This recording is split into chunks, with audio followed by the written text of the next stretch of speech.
Hello mga kakay, welcome back to my channel. Kumusta kayo? Naka-download na rin ba kayo ng Agribaron? Bago pa lamang kayo, naguguluhan, nalilito kung paano magsisimula. Panoorin mo na ang videos ko para magkaroon ka ng idea kung paano nga ba magsimula. Pindutin mo lamang ang aking channel at nandun na lahat ng videos ko. Ngayon nga ay umpisahan na natin ang pag-alam sa kung magkano ang pwedeng maging income sa seed na ating pag-usapan.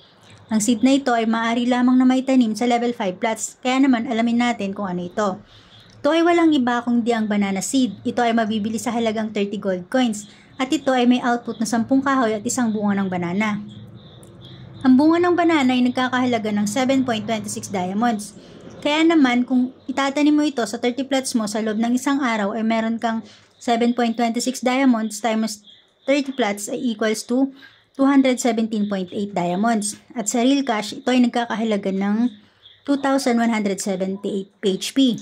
Kung sa 30 days naman, itatanim mo ito ay meron kang 217.8 times 30 days is equals to 6,534 diamonds. At alam mo ba sa real cash, ito ay nagkakahalaga ng 65,340 PHP. Kaya naman, ano pang hinihintay mo? Mag-download ka na rin at samahan mo na rin kami na maglaro at kumita. Ilalagay ko ang download link sa may description box at ilalagay ko na rin ang invitation code ko. At kasama na rin ang link ng aking Telegram channel. Para naman kapag meron kang katanungan ay masasagot ko agad. Thank you for watching guys!